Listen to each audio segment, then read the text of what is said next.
What's hiding inside Coca-Cola cans and regular household batteries? Why do magnets affect breakfast cereals? Do crosswalk buttons actually work, or are they just useless decorations? What does that USB symbol really mean? I'm not sure I know the answers to these and similar questions, but I'm eager to learn the truth together with you. Let's find it out. Coca-Cola cans have a secret few people know about. Here's a Coke can. Let's submerge it in a highly corrosive alkaline solution. The aluminum dissolves due to a process known as hydrolysis, and we can see a plastic liner inside the can. It's made from a polymer or epoxy resin and serves as some kind of a protective barrier between the aluminum walls of the can and the rather acidic soda.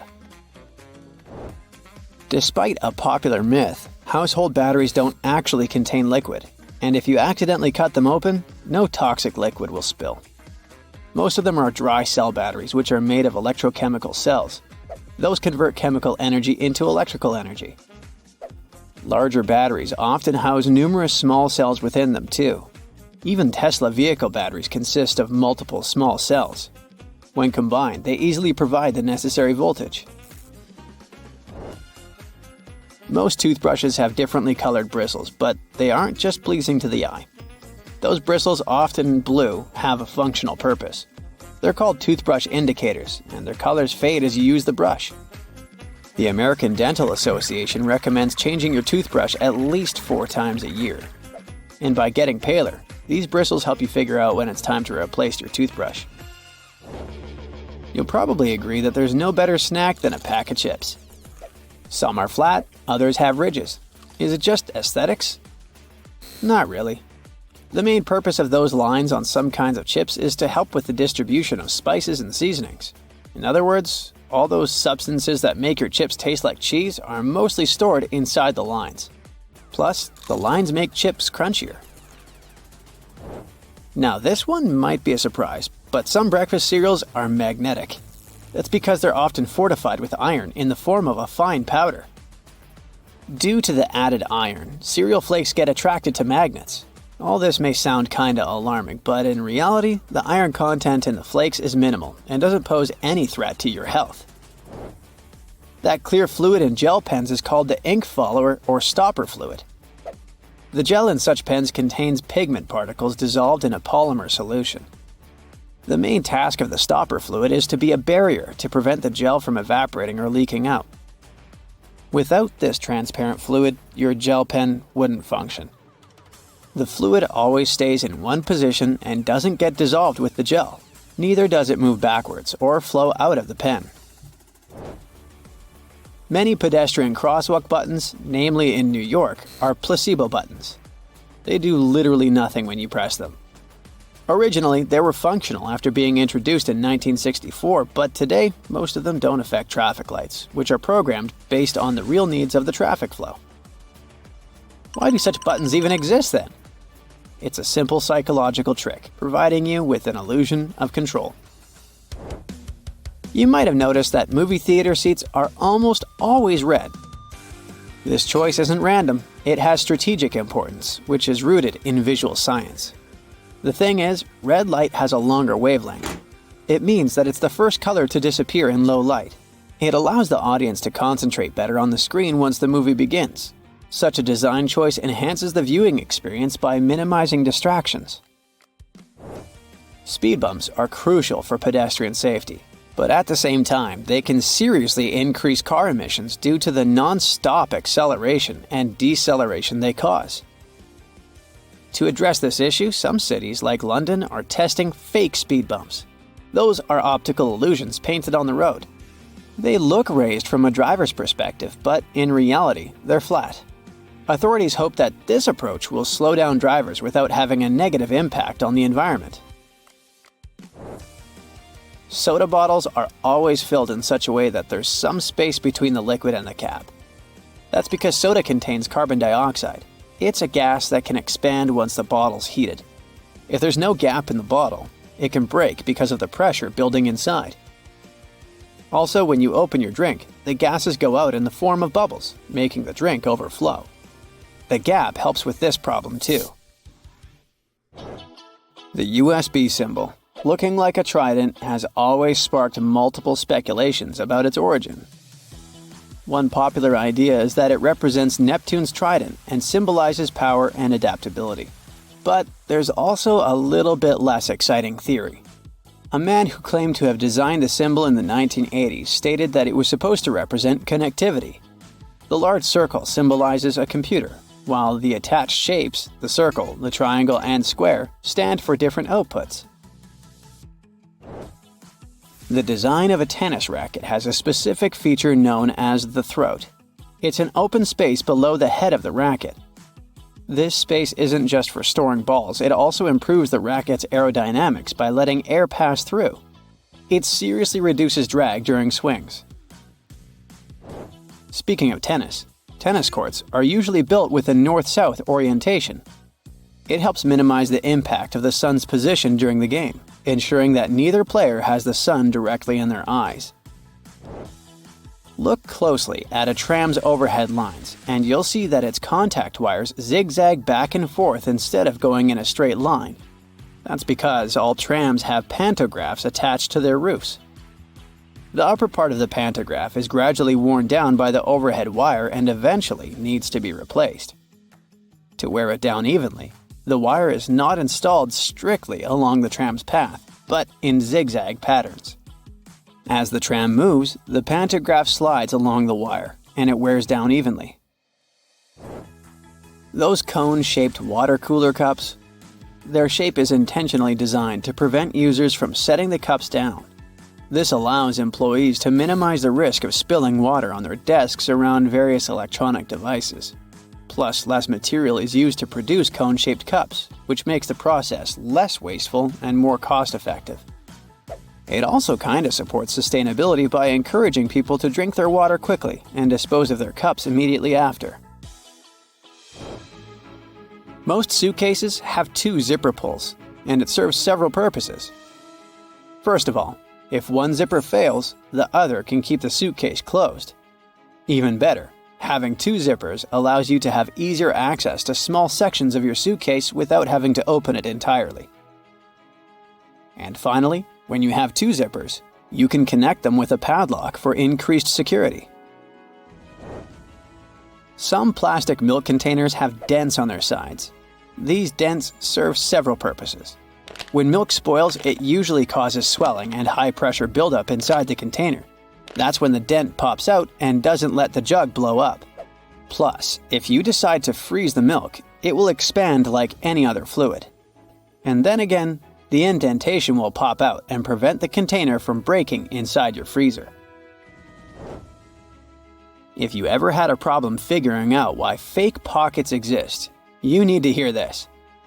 The main reason is that if a clothing item has a specific cut or shape, pockets may spoil it. They can alter the item's shape either in the warehouse or already on the retail rack. The solution? Getting rid of the pockets in key areas. Plus, fake pockets are obviously cheaper, and they don't get stretched out. The thermos wasn't actually invented to keep your coffee warm. It was made by a Scottish scientist who wanted a safe place to keep his chemicals at a stable temperature. So, he took 2 bottles, put the smaller one inside the bigger bottle, and vacuumed out the air between them. Have you ever wondered what these extra holes at the top of your running shoes are for? They're designed so that you can tie the shoes in multiple different ways. That's useful when you want to compensate for things such as a bad stride or even a damaged toe. Plus, you can change the look of your shoes the way you prefer. Many people use a dust jacket of their book as a bookmarker. No problem with that, it will save your book from bent page corners. But the primary purpose of a dust cover is to keep the book safe from distortions. For instance, if you spill juice or drop some of the food on your book while reading it. The Tic Tac dispenser has this little groove on its top, so you can dispense only 1 Tic Tac at a time. Even though, let's be honest here, nobody does that. Most of us just spill a whole bunch at once, and then we wiggle all those extra Tic Tacs back in. Those rubber bumps you see between the tire treads are there for your safety. The raised edges tell you what the minimum height of your tread is.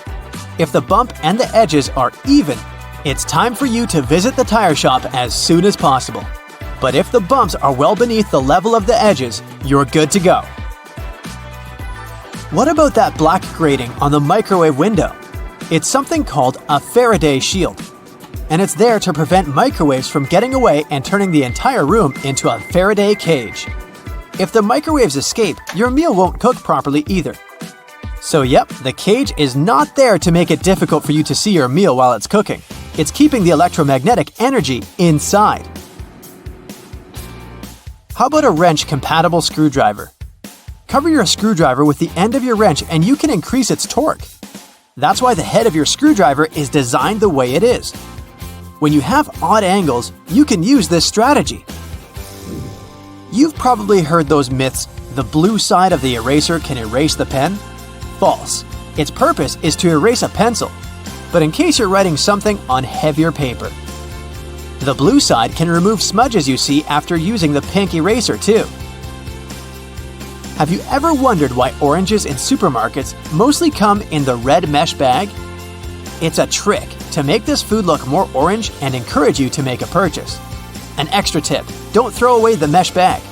Tie it up so you can have a small pot scrubber to clean your sink, kitchen, appliances, and dishes. You can see golf balls don't have a perfectly round shape. Their surface is covered with many little dimples, something golf balls didn't always have.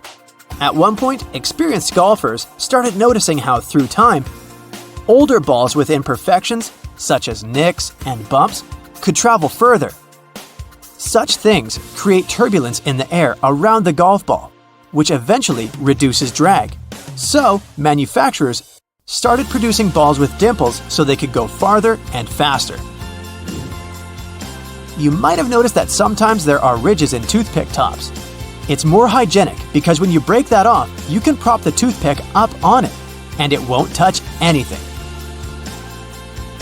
Another safety feature you'll find, this time in your car, is a tab on your rearview mirror. With it, you can change the position of the mirror so you don't get blinded if there's a car behind you with its high beams on. So this little tab helps you control the glare of lights coming from behind.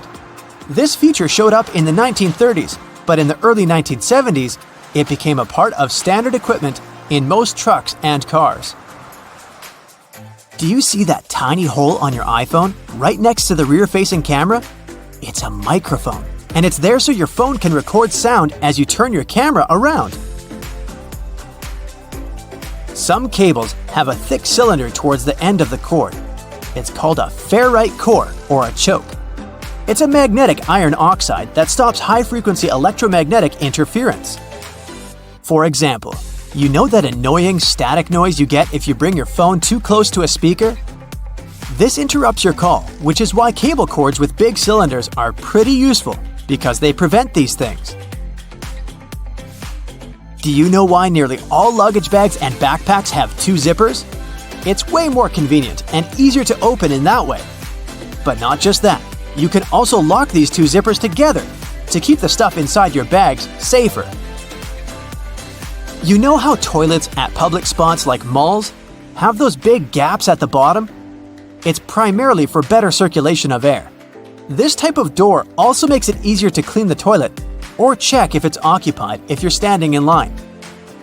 Other than that, if you get stuck there and the lock gets broken, you still have a way to escape. You can just crawl out. Ever notice those plastic end caps on utility knives? And they also have scales on them, which indicates you may use them multiple times but with sharp edges. You can separate the blades through these plastic end caps. Then, you can move the slider and bring the sharp blade to the front. If you've ever taken a moment to examine a regular grocery cart, especially their fold-out section, you probably noticed those metal loops jutting out. They're designed to protect the items you carry in your cart. You can use them to hang bags with soft items. You don't want to accidentally squish with heavier products, like bread, or easily breakable things like eggs.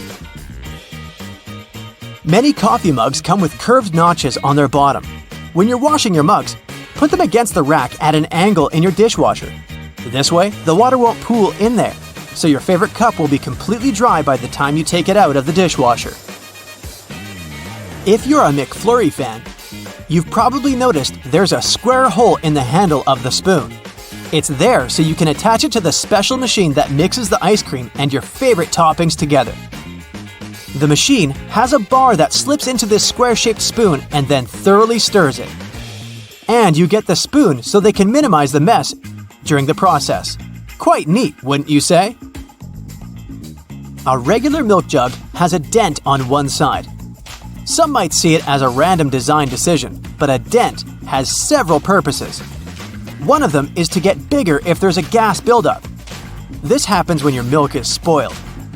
So you don't even have to try to check this out. Also, the dent is there so the jug doesn't burst if you accidentally drop it. The dent allows the expansion space that deals with the sudden pressure that happens when you drop the jug. Dental floss. Sure, it's important for your dental health, and it's easy to assume what you do with it. But dental floss is great in the kitchen as well, because it's a very precise cake slicer, way better than a regular knife. Most kitchen shears have a serrated opening right there at the center where the blades and handles meet. It's something you can use to trim difficult herbs such as rosemary, thyme, or chives. Because of this opening, you don't need to pick the leaves off by hand, but de-stem them in one motion. The majority of gelatin containers or single-serving yogurts come with a tinfoil lid, and in most cases, you can use this covering as a disposable spoon. Just peel away the covering, and after a couple of simple folds, you'll have a perfect little spoon for your midday snack. You're thirsty, so you crack open a soda can and take a few big gulps. Next thing you know, you're out of commission. Turns out, that can was contaminated with something nasty, like rat urine, and you had no clue. Just goes to show, you never know what might be lurking in that seemingly innocent drink. During transportation, storage, or handling, cans can pick up germs, bacteria, and dirt. When you drink straight from the can, those germs can easily enter your body. Cans are often stored in warehouses and rarely get a good cleaning before they reach you. Warehouse conditions can be pretty gross. Think rats running over them and less than ideal hygiene. To stay safe, it's a good idea to clean cans before drinking from them. Experts suggest giving them a quick wash with soap and water to avoid contamination. Studies have shown that unwashed bottles can be full of bacteria, so this step is really important. Now, quick question. Who's taken out more people, sharks or vending machines? Surprisingly, vending machines have a darker history. Let's dive in. But first, let's define what counts as a vending machine casualty. We'll rule out things like expired snacks or electric shocks. Those aren't the machine's fault. What we do count are incidents where someone was severely harmed or, what's worse, passed away from rocking or tilting the machine. For sharks, any fatal encounter counts. In a 1995 report, there were 2 severe incidents that ended up in demise and 1 serious injury linked to vending machines. Since 1978, there have been at least 37 such incidents and 113 injuries, which gives us about 2 fatalities per year.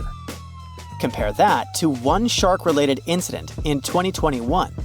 However, this data is quite old. Since 2008, there haven't been any reported vending machine incidents. Why the drop?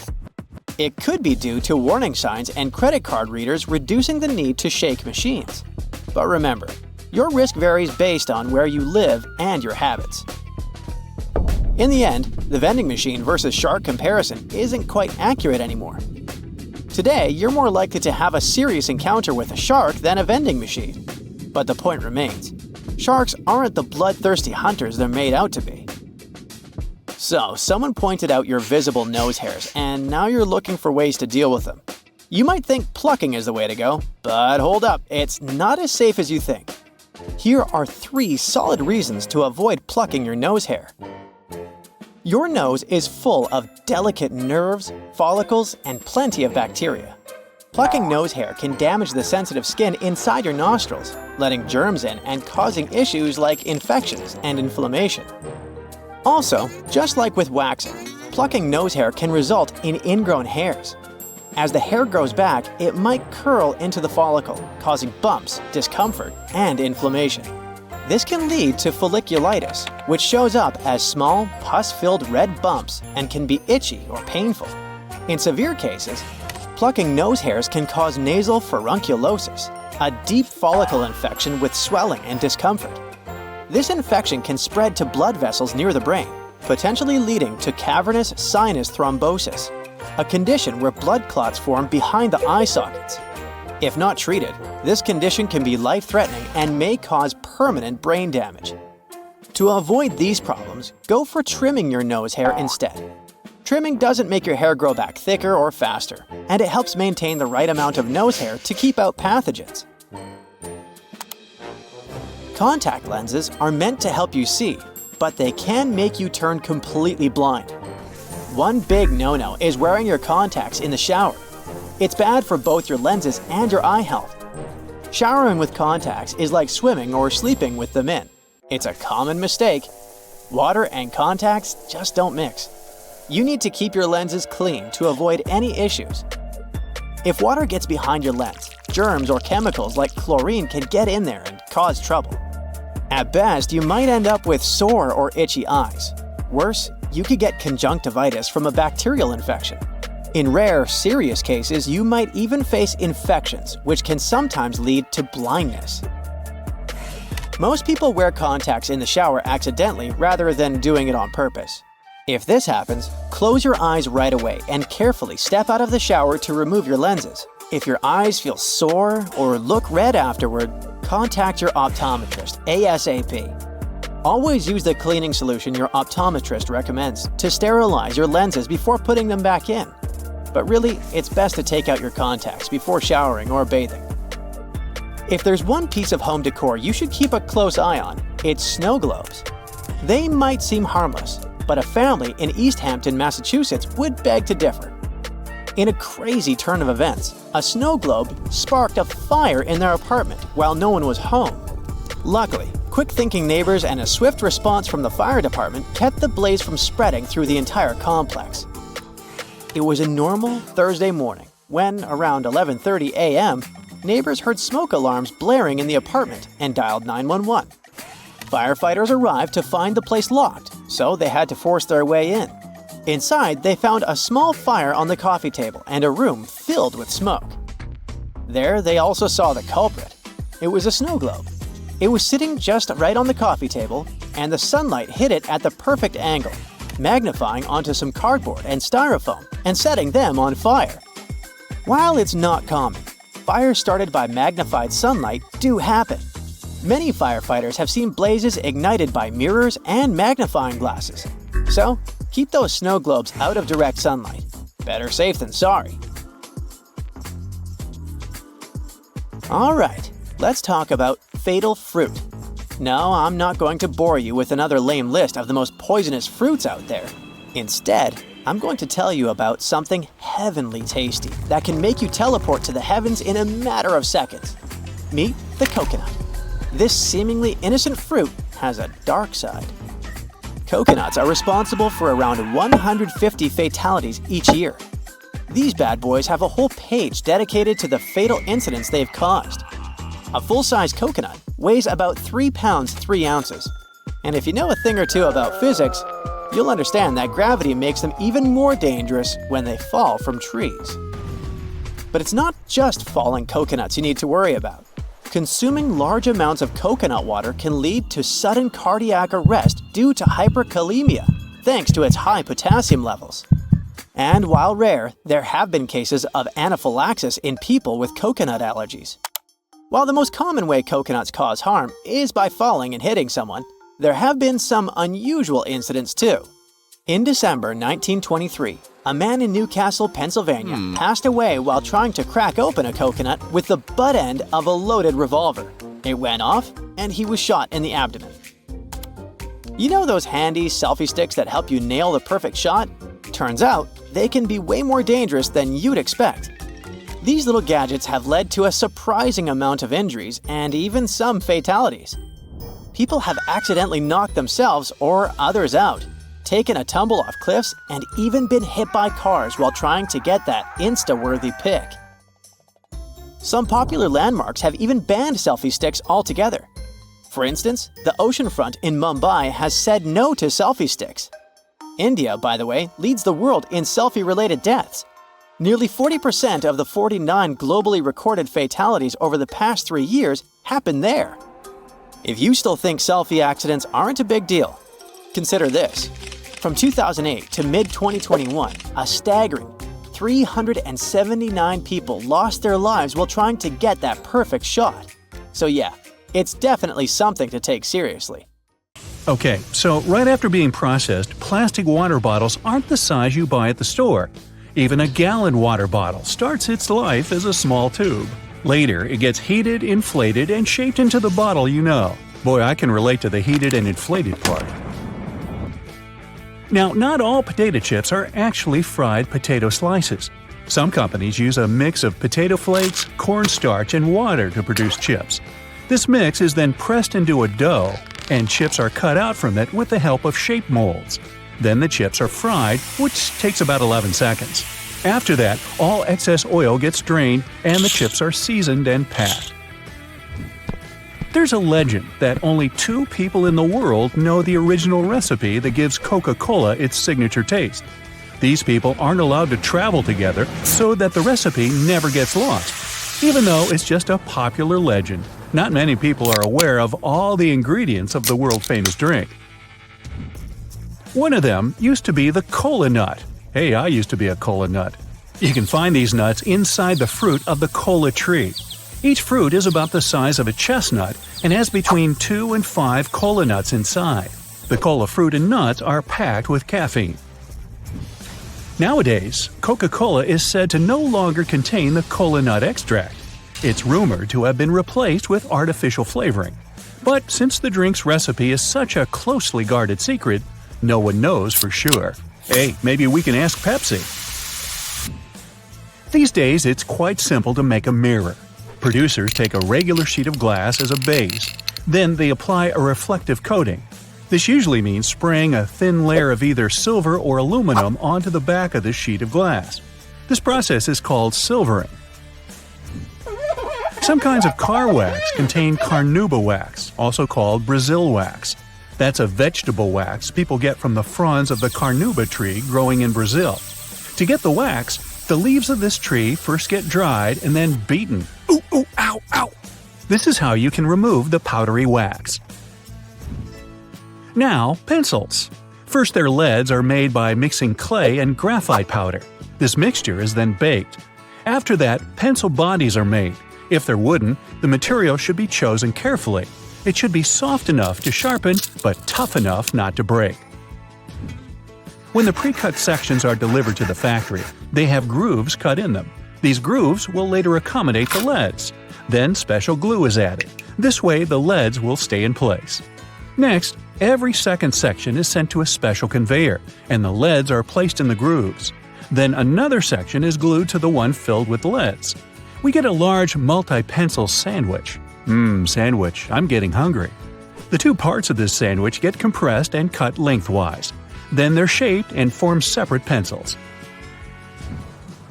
Lava lamps were invented in the middle of the 20th century. The magic happening inside is due to the right amount and type of ingredients. 2 of them are oil and paraffin wax. The oil helps the wax heat up, and once it's heated, it starts rising up slowly. Once the blob reaches the surface, it cools down and sinks back to the bottom. Now, nutmeg is a strongly flavored spice used in many cuisines all over the globe. Despite its name, nutmeg isn't a nut. It's technically a seed native to the Spice Islands and East Indies tropical islands. Nutmeg grows on trees, and the seed itself is sealed in a shell. Once it's ripe, the outer shell cracks open. Chocolate comes from the cacao tree, which is native to the Amazon. These trees also grow in Central and South America and some other tropical climates in Africa and Asia. The seeds of the cacao tree are very bitter. They have to be fermented to develop the flavor you're used to. After this process, the beans get dried, cleaned, and roasted. The shell is removed, and crumbled bits of dried cocoa beans are ground to cocoa mass. This mass is then used in the production of all kinds of chocolatey things. In the past, people used to chew different types of aromatic substances, including beeswax, tree resin, or even aromatic twigs. But modern-day chewing gum is made of a natural latex-like ingredient called chicle. It gets extracted from trees. Modern marbles are made from glass. The first step is to melt recycled glass and previously rejected marbles that turned out to be too small or too big. About 15 hours later, the molten glass is ready for processing. A special cutter bar moves through the stream of liquid glass every half a second. It separates small pieces of glass. They're future marbles called slugs. The faster the cutter bar moves, the smaller the marbles are. After that, the still hot slugs are sent through several constantly rotating metal rollers. They keep the slugs apart and also cool them. These ridged rollers also give the marbles their spherical shape. As for the marble's final coloring, it's determined already at the melting stage. That's when the air passes the coloring through the glass. You can find springs everywhere, from tools, electronics, and toys to pens and mattresses. They come in different forms, for example, torsion, wire, extension, or compression springs. When a spring is made, a steel cord is passed to a dereeler. How thick this cord is depends on what kind of spring we need. The dereeler unwinds the roll and sends the cord to a computer-controlled forming machine. That's where the cord gets coiled to the needed length and cut into pieces. Now, to produce tomato ketchup, one of my favorites, you need tomato paste or puree, sugar, or some other natural sweetener, salt, spices, vinegar, and onion powder. First, the needed volume of the tomato paste is heated while being constantly stirred. Then other ingredients are added as well. Before the ketchup is bottled, it has to go through several cooling stages. Meanwhile, bottles are already aligned and waiting to be filled with the ketchup. This usually happens automatically. At the end of this process, caps and labels are added to the bottles. Cashew nuts are rich in plant protein, healthy fats and fiber, and low in sugar. But they're some of the most expensive nuts out there, and no wonder. The cashew tree, native to tropical regions of Brazil, produces a long stalk called a cashew apple. It resembles a small pear. Well then, why don't they just call it a cashew pear? Anyway, at the end of this stalk, there's a kidney-shaped nut. It's protected by a double shell that contains a poisonous, oily substance. It's the main reason cashews aren't sold in their shells like peanuts or pistachios. Cashews need to be dried and roasted first. This removes the toxins and makes the shell brittle and much easier to remove. Nail polish, as we know it today, is a rather modern invention. It became popular at the beginning of the 20th century. Different companies use different kinds of chemicals and ingredients to produce nail polish. But one of these ingredients is always the same: nitrocellulose. This substance is actually liquid, but it gets mixed with plasticizers. They make nail polish more flexible and allow you to wear it longer. The process of creating ice cream sandwiches is pretty simple. First, ice cream gets whipped. It's done to add some air. The resulting substance is then sent to the next part of the assembly.